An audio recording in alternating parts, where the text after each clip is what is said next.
Hello and welcome to Decision NYC with Ben Max. I'm Ben Max, your host and the executive editor of Gotham Gazette.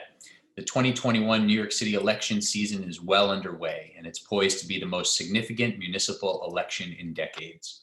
All of city government is on the ballot, and because so few incumbents are eligible to run for their current seats due to term limits, New Yorkers are electing many new office holders and the next roster of leadership for our city.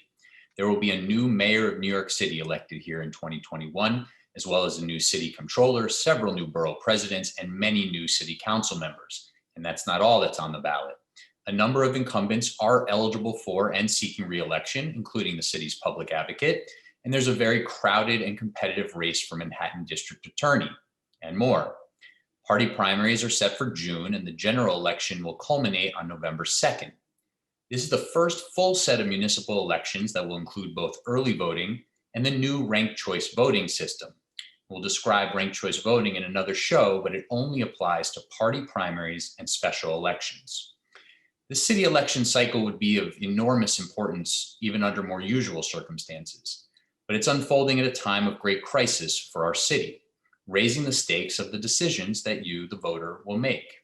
The new wave of city leadership will quite clearly make or break the city's recovery from the COVID-19 pandemic and its devastation across our city, its impacts on families, health, jobs, housing, education, and much more.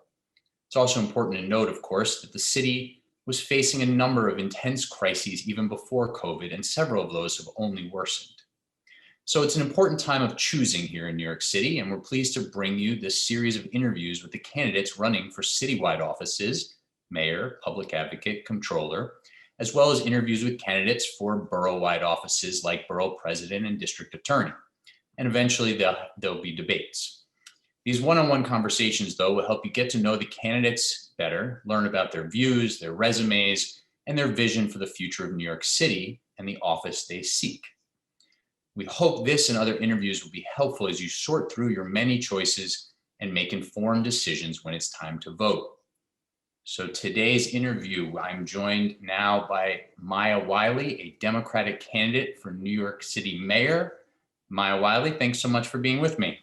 It's great to be with you, Ben, particularly since we're color coordinated today. Yes, we have our good matching purple today. So before we get into your campaign for mayor, take a couple minutes, catch people up who aren't as familiar with you on your background, where you come from, what you've done. Oh, thanks. And look, I come from activists. I come from civil rights activists who are also at the forefront of the economic justice movement. And I say that because as a New Yorker, as someone who came here for law school, came to be a civil rights lawyer and racial justice advocate, because of how I was raised and because of what I cared about. And I'm been here for 30 years doing that, and everything from litigation like ACLU and NAACP Legal Defense Fund, Foundation World, and also founding my own not-for-profit policy advocacy organization called the Center for Social Inclusion. But everything I've done, every step I've taken has always been about creating more coalition and building more opportunity for communities of color, because it lifts all boats. Because at the end of the day, it is about all of us. And that's part of what called me into the race as a mom with two daughters who've been in New York City public schools and have no other place they want to live other than New York City. And I'm not going anywhere either. And that's a big part of what called me into the race. Does New York City need a major shift for the future, some significant sort of changes and tweaks to how business is done through city government? Or are we talking about a sort of sweeping overhaul as to how business is done in New York City government under a Wiley mayoralty? Well, Ben, you said something early in your introduction that was so important, which is that we're in a historic crisis. And it is a crisis of massive proportion. It's affected every last one of us. The COVID pandemic is its source, but the truth is that and you said it, we had crises before COVID hit. COVID has laid that bare, has fast-tracked some of it, made it deeper and more profound. But the truth is that I think we need bold and transformational leadership because so much was broken in this city before COVID. Doesn't mean it didn't have all the things we loved about it. And one of the things I've always loved is that everyone is here. And that's one of the things we need to recover, but we were needing to recover that even before COVID, because as we know, we had too much displacement. It was so expensive to live here. Even the middle class has been squeezed. We have had problems in our school systems with every last one of our children being given a good quality education. That all of these things are things that need fixing and that are worse now because of COVID. So that means we can't do business as usual, and it can't be a politics that finds the paths of least resistance. It has to be bold, and it has to put people at the center, and it has to call us together to partner. And that's why I'm running. When you talk about fighting for racial justice, fighting for equity, and that it lifts all boats, that also, though, means, as you just said, when it comes also to going bold and moving big ideas and big changes to how things are done, that also creates a lot of discomfort for people at times. It creates, pushback. It creates people threatening to leave the city. It creates NIMBYism. There's all sorts of forces that will rise up in the face of people promising more sweeping change, especially people who have resources, who like the status quo. How do you think about combating those forces and getting buy-in broadly? You need to do that, obviously, to win a mayor's race, but that's somewhat about just building a winning coalition. But as mayor, how do you think about getting a really broad swath of people to buy into a bold transformational vision for change? This is something that I've been doing my whole career because this is what it means to be a racial justice advocate, is calling people together and talking about what ails all of us, because the truth is so much that is broken for all of us. It's just who is experiencing the worst and deepest pain of it, right? And so often it's about being principled, being clear about our principles and our values, because New Yorkers love the fact that this is a diverse city. New Yorkers love the fact that we have people from so many different countries here. New Yorkers love the culture that brings to the city. And New Yorkers, every last one of us, wants to be safe, wants to be healthy, wants to know we can see a doctor when we're sick, wants to know our kids can afford to live in this city no matter what they choose to do for a living. And those are shared principles and values. So a big part of it is naming it, and is looking at where and how we have to invest in making those things happen. It's calling folks to the table, listening and learning, and leading in partnership. And we've had far too little of that over the last 7 years. And that has to change. It's why we don't have a lot of trust in government.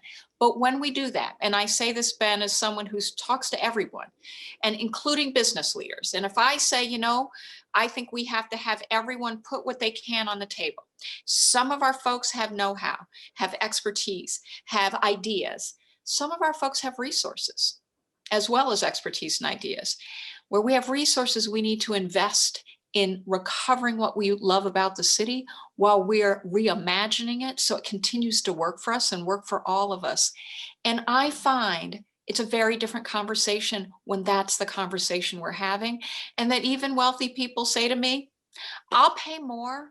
I just need to see that the money's going to be spent well, that the schools will be better, that we will have public transportation, that I will feel safe. And I say, come, that's fair. That's fair. Let's talk about it, because I'm going to tell you how I'm going to do it. And we're going to work it through. You just mentioned too little of a certain type of coalition building leadership over the last 7 years under Mayor Bill de Blasio. You worked closely with him for a couple of years in City Hall. You become more and more critical of him on the campaign trail. How do you boil down what you see as his failure of leadership? At once, this is someone who's seen as a micromanager, but also seen as aloof, someone who wants to weigh in on every detail, but also ran for president while he was being mayor.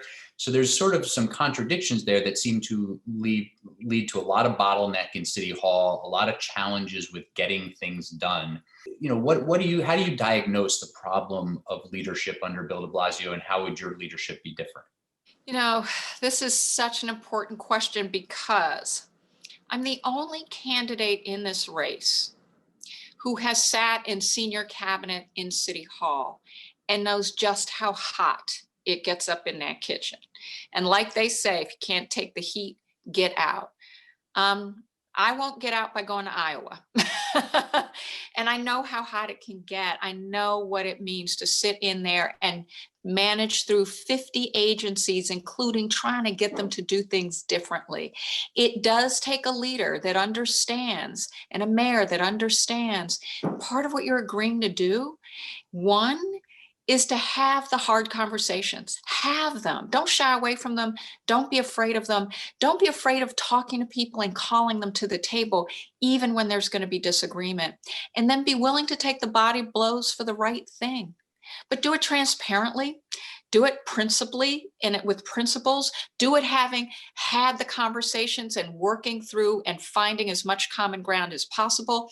And do it being able to say exactly why you're doing it. Explain it and be able to say, I know we don't all agree, but this is why I'm going to do it. Hold me accountable to the outcomes. I'm telling you, I think this can produce. That's the kind of leader I will be. And I will say that Bill de Blasio was someone who cared about what he said he was running on. I didn't know him before I went into City Hall, but I was proud to be the first Black woman who was the counsel to a New York City mayor. And I was proud that I was able to be truthful and honest and to stand up for what I believed in. And when I felt that that was getting more difficult, I voted with my feet. But that's the reality of the leadership that we are absolutely able to have in the city and that will help us do the hard work and do it together. Is there one incident or topic, issue, area, change that you were most vocal on that you didn't feel your voice was being heard? Well, look, there comes a time when there's too much attention to news headlines and not enough attention to people and the path to transformation. And I'm one who always has focused on the people. I'm running not as a politician, I'm running as someone who comes from community and it comes from a mission, and the mission is service and always has been. It was my parents' mission. It was a mission I was raised with. It's a mission I've lived every day of my working life, always in the not-for-profit or public sector. And it's what it means to run city government. It means to be in service to the people of the city of New York. One more thing about what it means to run city government in terms of less sort of leadership style that ties in, I guess, to management.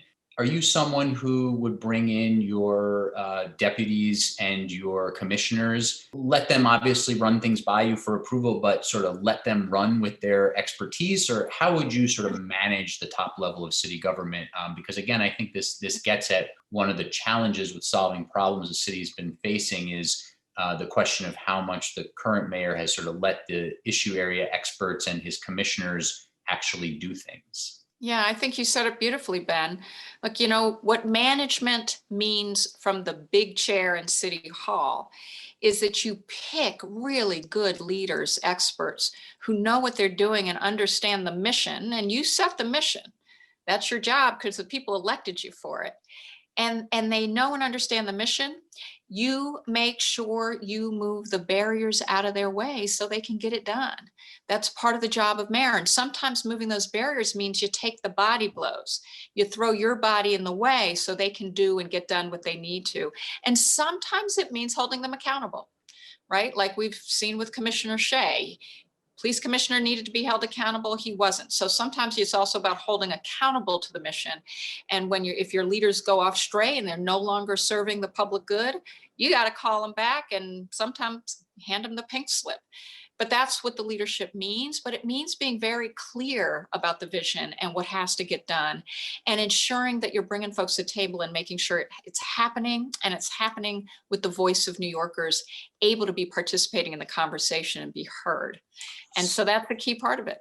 Tying the idea of being bold and transformation and the idea of maybe needing to take some body blows on politically challenging things, a couple of key tenets of your campaign at this point seem to be some pretty sweeping police reforms, including reducing the uniformed head count of the NYPD and shifting NYPD resources to other services, and then also trying to desegregate the city schools. Those are two very politically fraught topics. Are those a couple things that you think of when you think about taking body blows politically for doing what you're setting out as a vision? Yes, absolutely. But here's the thing. I believe I'll take fewer body blows.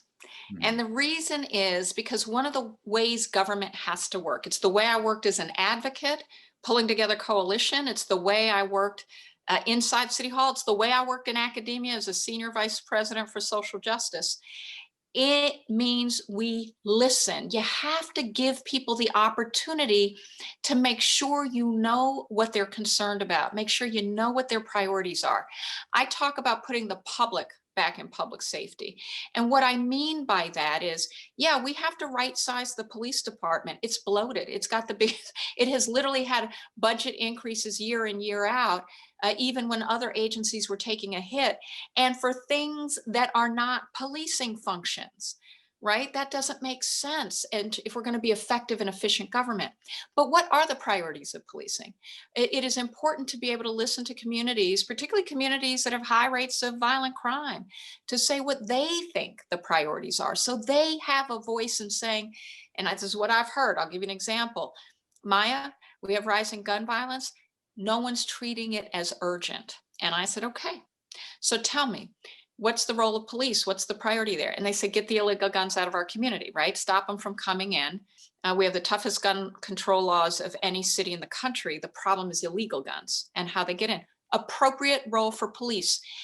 Then you ask them, including a family, a friend of mine whose nephew was gunned down at 4:30 p.m., Central Brooklyn in Bed-Stuy, just gone to the neighborhood public grocery store and asked what they want, what they think will keep them safe. And you know what they told me?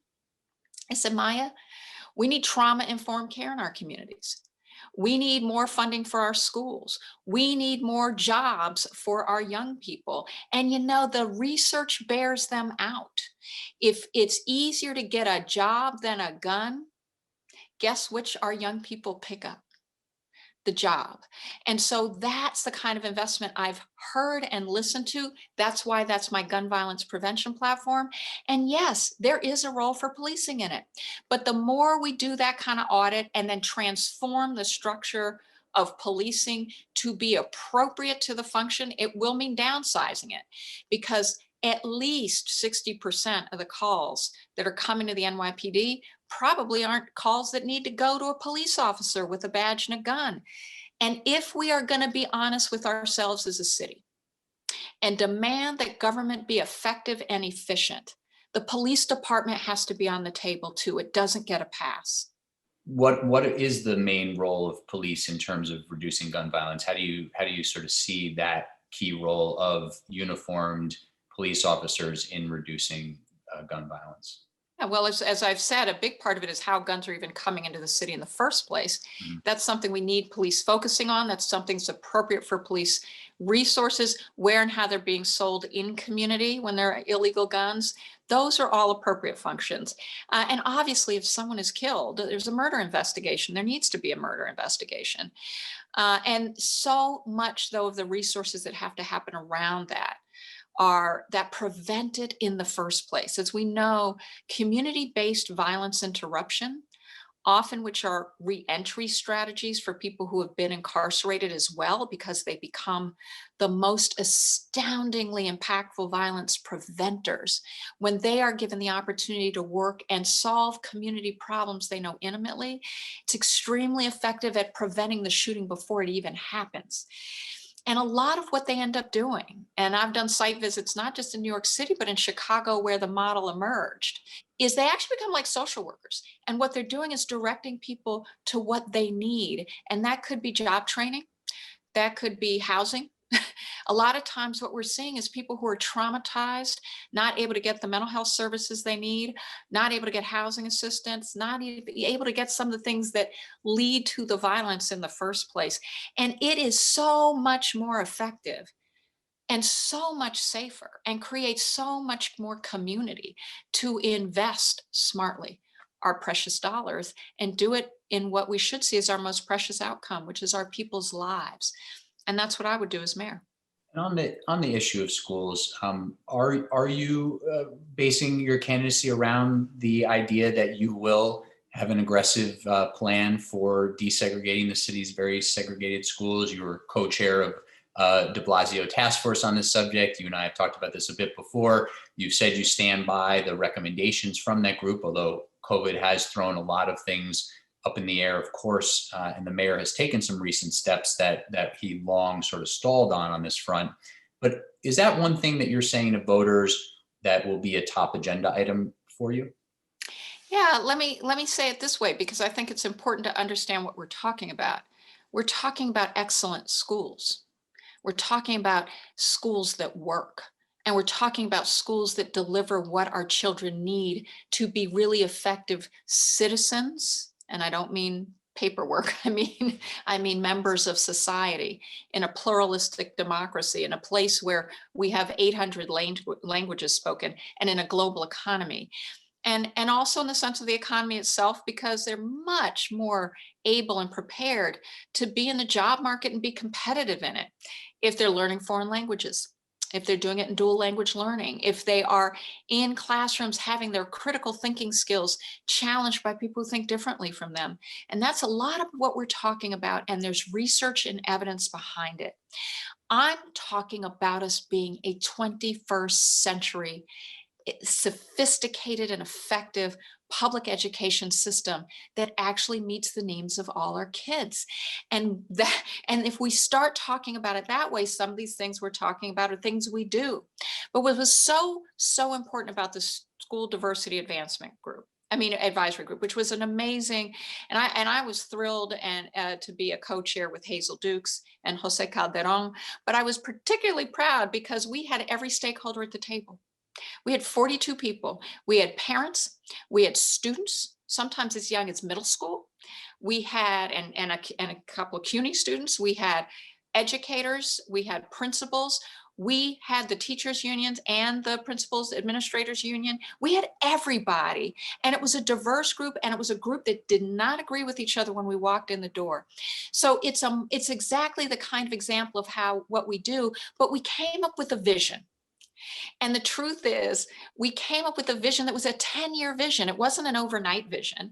And it was a vision that said at its core, we're going to set goals, but we want to create room for schools and districts and communities to figure out what works to get to those goals that most represent what's happening in their communities.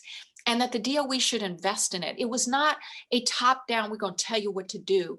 It was a bottom-up, we're going to incentivize you to innovate. And one of the things that I will do as mayor is recognize that our kids have now lost a year. And one of the things that is true about what some experiments that are working that we need to take into our school system and expand are experiments that recognize that our kids can learn. And even when they're behind grade level, they can do accelerated learning. We've got a school, P-TECH, which is a high school, which has kids who start even behind grade level, who do college level work. And it's a wonderful model. And so while we're talking about catching our kids up from a lost year, thanks to this awful crisis we call COVID, we should be thinking about how it helps us innovate in the system in ways that, in an exciting way, in a way that excites parents and students alike, makes kids want to learn, creates different kinds of learning opportunities for them. And that does include classrooms that look like the city of New York, because those are better classrooms. They're smarter classrooms. They're more engaging classrooms. And we have the opportunity now with COVID to recognize the box has been blown up. We're not trying to stay in a blown up box. We're trying to figure out how to get out of it, stay out of it, and be innovative and exciting and creative, and call all our folks together to be one of the best systems the country has ever seen. Let me, we're in our last 5 minutes here already, very quickly. So let me try to get to a couple more things with you. I want to come back to your time at City Hall as counsel to the mayor. When you were counsel to the mayor, that was a time where the mayor came into office. He kind of thought he could do a lot of whatever he wanted, so to speak, in a number of ways. He got himself into trouble politically. He got himself into some trouble ethically. There were a couple of episodes that got into that ethical trouble where It seems like you were giving him advice. One was around who he could fundraise from and then, do government meetings with. Another one was around which communications he could shield with outside advisors. I don't want to rehash all of that. What I want to ask you is if there's people who followed that closely and want to know what would a Mayor Maya Wiley put in place in terms of ethical guide rails at City Hall that's different from what Bill de Blasio did, how would you say to them, these are the guide rails that I will put in place to make sure I'm running the utmost ethical administration? Thank you for that question, Ben. I really appreciate it because nothing means more to me than integrity. In my family, I grew up with grandparents who reminded everyone in the family, you were a Wiley. And what that meant is, and they were deeply religious people, and what that meant was principled. What that meant was honest. What that meant was walking out the door every day, knowing that you were going to be able to hold your head high and everyone else in the family was going to be able to too, because you were going to live up to principles that mattered and have integrity. So for me, number one, it means I'm already doing it in this campaign. It means not taking money from lobbyists, not taking money from real estate principals and developers and large landlords. And I'm not taking money from PACs, from police unions, from fossil fuels, because it's so critically important for people to know that the only reason you're doing it and the only people you're accountable to are the people of the city of New York. Secondly, transparency. It's critically important. One of the most important challenges we have coming together as a city to recover from this crisis is transparency so that we can reestablish public trust. If I was mayor, no one would have had to sue the administration for those emails.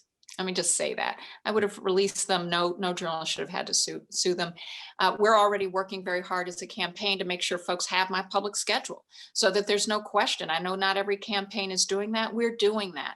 We're not trying to hide, and I'm never going to try to hide. And it's part of why I talk about the value of having hard conversations and not being afraid of hard conversations. One of the things that the mayor sets the tone on is whether or not people have permission to have hard conversations and whether they can be out there and be honest with folks. And in a My Wiley mayoral administration, it's going to be about transparency, and it's going to be about honesty, and it's going to be about integrity, because that's the only way we can be effective and work together. Last minute, unfortunately, but I want to ask you, there's a lot of talk in this race. Some candidates like yourself are talking about sort of more social justice, racial justice, bold transformational change. Other candidates are talking about, we got to come out of the Bill de Blasio era, really focused on just basic city services. So how do you respond to folks who might be worried about the latter for you? That you wouldn't be as focused on, basic city services, snow removal, picking up the garbage, whatever it might be, that seems to be the thrust of some other candidacies. I'm running to be the next mayor of New York City because I believe and know that we can be a city where everyone lives with dignity. And dignity means that the city works for the people. And I live in communities and I visit communities and I care about communities where the garbage doesn't get picked up the way people have demanded, and where city services are not necessarily equally meted out as far as communities are concerned. And the reality is there is no dignity if the garbage is piling up on your street. There is no dignity if you can't get to where you need to go, whether that's work or school. And there is no dignity if a city government says you don't matter. And what matters and what is so exciting and important about city government is it touches everyone's life directly. And that is an incredible trust to put in anyone. And city servants, public servants, serve in order to recognize and be that trust point. So what I say is, I love this city. I've lived in this city for 30 years. I am not going anywhere. And I'm running for mayor because it is critical that the city serves all of us with all of our needs. And I'm excited about that opportunity. Well, we will have to leave it there. We will, of course, talk to you more as the campaign unfolds. Maya Wiley is a Democratic candidate for mayor. Thanks for taking the time. Thank you for having me. It was a pleasure. And thank you for watching Decision NYC with Ben Max. Key decisions for New York City voters are coming up in the June primaries and fall general election. There's a lot on the line for all of us and the future of New York City. I hope this conversation and others are helpful to you as you make your choices. I'm Ben Max. See you next time.